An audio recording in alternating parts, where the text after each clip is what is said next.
வணக்கம். ஆகாஷவாணி திருச்சிராப்பள்ளி. மாநில செய்திகள் வாசிப்பவர் சத்யநாராயணன். தலைப்புச் செய்திகள். புதுதில்லி செயற்கை நுண்ணறிவு உச்சி மாநாடு உலக அளவில் திருப்பு முனையை ஏற்படுத்தியுள்ளதாக பிரதமர் திரு நரேந்திர மோடி மனதின் குரல் நிகழ்ச்சியில் தெரிவித்துள்ளார்.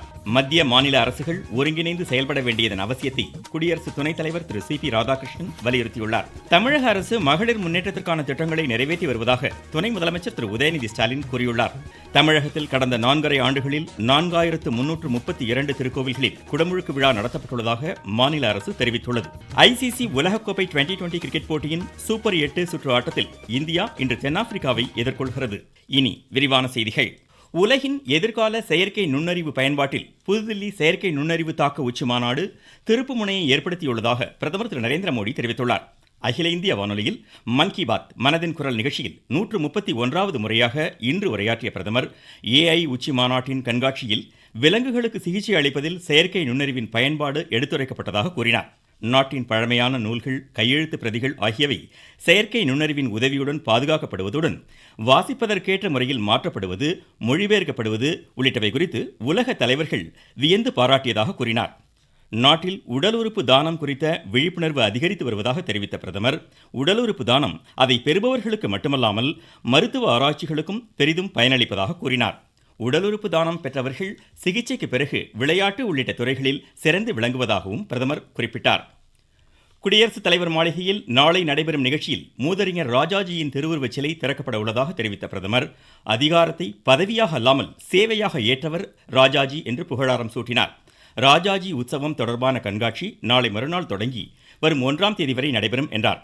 டிஜிட்டல் கைது குறித்து பல்வேறு விழிப்புணர்வுகள் ஏற்படுத்தப்பட்ட நிலையிலும் டிஜிட்டல் கைது மற்றும் நிதி மோசடிகள் தொடர்ந்து நடைபெறுவது கவலை அளிப்பதாக கூறிய பிரதமர், போலி அழைப்புகள், குறுஞ்செய்தி உள்ளிட்டவைகள் குறித்து மக்கள் விழிப்புணர்வுடன் இருக்க வேண்டியதன் அவசியத்தை எடுத்துரைத்தார்.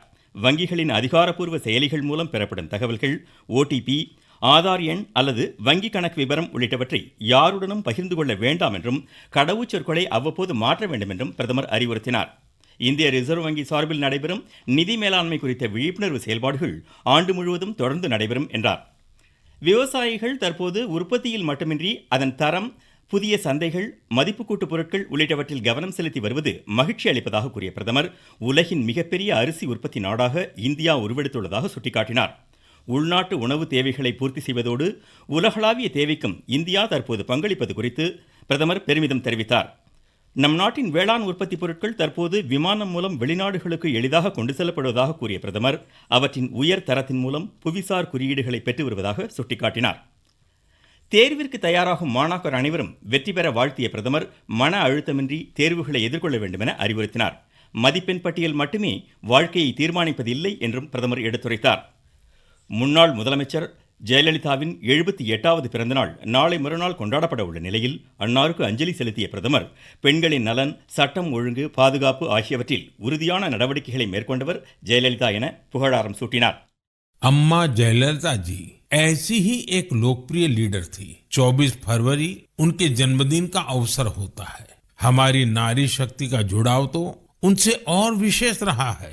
ऐसा इसलिए भी है क्योंकि सरकार में रहते हुए उन्होंने माताओं, बहनों और बेटियों के लिए कई सराहनीय प्रयास किए. जयललिता अवरगळक ये निनयवांजलिगल समुदाय तीर्क अवर अट्रिय சேவை என்றும் நினைவில் இருக்கும்.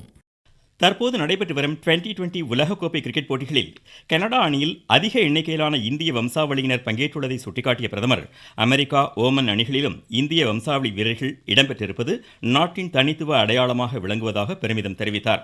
உலகெங்கும் வாழும் இந்தியர்கள் தாங்கள் வசிக்கும் நாடுகளின் வளர்ச்சிக்கு மட்டுமின்றி தாய்நாட்டின் முன்னேற்றத்திற்கும் பங்களிப்பதாக பிரதமர் கூறினார்.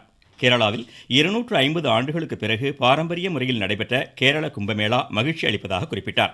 புனித ரமலான், ஹோலி உள்ளிட்ட பண்டிகைகளுக்கு வாழ்த்து தெரிவித்துக் கொண்ட பிரதமர், பண்டிகை காலங்களில் சுதேசி பொருட்களை வாங்கி நாட்டின் சுயசார்பை ஊக்குவிக்க வேண்டும் என கேட்டுக்கொண்டார்.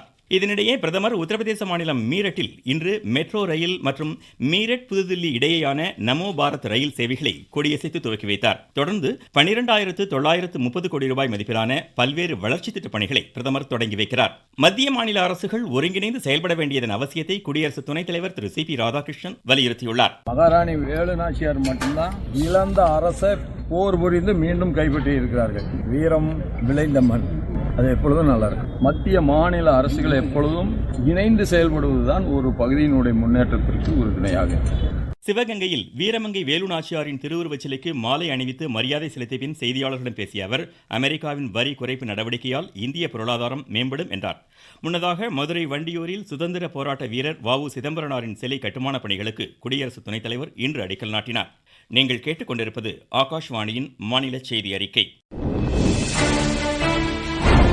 மக்கள் போற்றும் மத்திய பட்ஜெட். தமிழகத்தின் ரயில் மேம்பாட்டு திட்டங்களுக்கு 7611 கோடி ரூபாய் நிதி ஒதுக்கீடு. சென்னையிலிருந்து ஹைதராபாத் மற்றும் பெங்களூருவுக்கு புல்லட் ரயில் வழித்தடம். தென்னை விவசாயிகளுக்கான ஊக்குவிப்பு திட்டம். ஆதிச்சநல்லூரில் சர்வதேச தரத்திலான கலாச்சார மையம். பொதிகை மலையில் மலையேற்றத்திற்கான வழித்தடம். பழவேற்காடு ஏரியில் பறவைகள் காட்சி மையம். மாவட்டந்தோறும் மகளிர் விடுதிகள். தமிழகம் மட்டுமின்றி நாடே போற்றும் மத்திய நிதிநிலை அறிக்கை. வளர்ச்சியடை இந்தியாவிற்கான பயணத்தில் மோடி அரசு தொடரும் சீர்திருத்த நடவடிக்கைகள். தமிழக அரசு மகளிர் முன்னேற்றத்திற்கான திட்டங்களை நிறைவேற்றி வருவதாக துணை முதலமைச்சர் திரு உதயநிதி ஸ்டாலின் தெரிவித்துள்ளார். கோவை மாவட்டம் பொள்ளாச்சியில் 9,83,00,000 ரூபாய் மதிப்பிலான புதிய பேருந்து நிலையத்தை இன்று திறந்து வைத்து பேசிய அவர், எதிர்வரும் சட்டப்பேரவை தேர்தலில் திமுக வெற்றி பெற்று மீண்டும் ஆட்சி அமைக்கும் என நம்பிக்கை தெரிவித்தார். தொடர்ந்து பொள்ளாச்சி அருட்செல்வர் மகாலிங்கம் சாலையை மக்கள் பயன்பாட்டுக்கு அர்ப்பணித்த அவர் நாடாளுமன்ற உறுப்பினர் அலுவலகத்தையும் திறந்து வைத்தார்.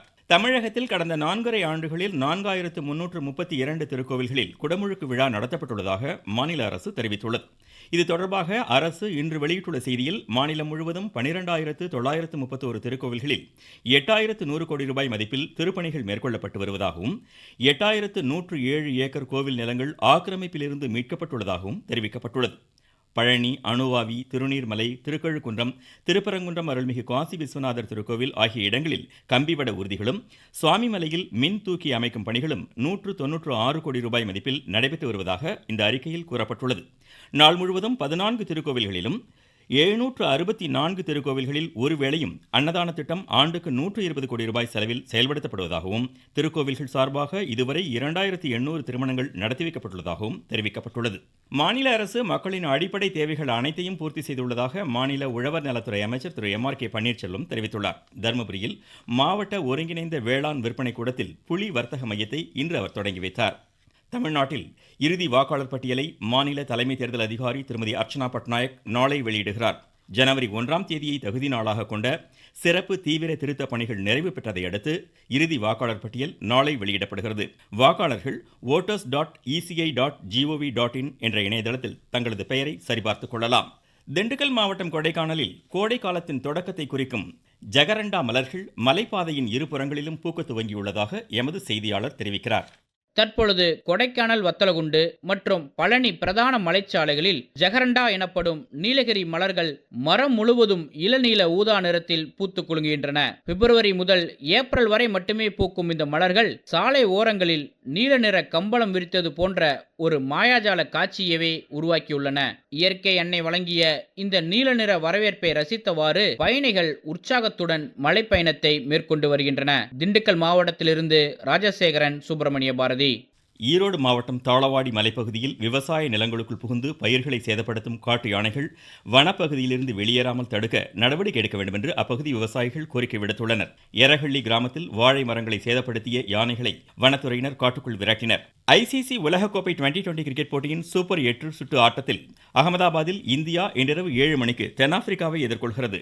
பல்லேகலேவில் பிற்பகல் 3 மணிக்கு நடைபெறும் மற்றொரு போட்டியில் இலங்கை இங்கிலாந்தை எதிர்கொள்கிறது. மீண்டும் தலைப்புச் செய்திகள். புதுதில்லி செயற்கை நுண்ணறிவு உச்சி மாநாடு உலக அளவில் திருப்பு முனையை ஏற்படுத்தியுள்ளதாக பிரதமர் திரு நரேந்திர மோடி மனதின் குரல் நிகழ்ச்சியில் தெரிவித்துள்ளார். மத்திய மாநில அரசுகள் ஒருங்கிணைந்து செயல்பட வேண்டியதன் அவசியத்தை குடியரசு துணைத் தலைவர் திரு C.P. ராதாகிருஷ்ணன் வலியுறுத்தியுள்ளார். தமிழக அரசு மகளிர் முன்னேற்றத்திற்கான திட்டங்களை நிறைவேற்றி வருவதாக துணை முதலமைச்சர் திரு உதயநிதி ஸ்டாலின் கூறியுள்ளார். தமிழகத்தில் கடந்த 4.5 ஆண்டுகளில் 4332 திருக்கோவில்களில் குடமுழுக்கு விழா நடத்தப்பட்டுள்ளதாக மாநில அரசு தெரிவித்துள்ளது. ICC உலகக்கோப்பை 2020 கிரிக்கெட் போட்டியின் சூப்பர் 8 சுற்று ஆட்டத்தில் இந்தியா இன்று தென்னாப்பிரிக்காவை எதிர்கொள்கிறது. இத்துடன் இந்த செய்தி அறிக்கை முடிவடைந்தது.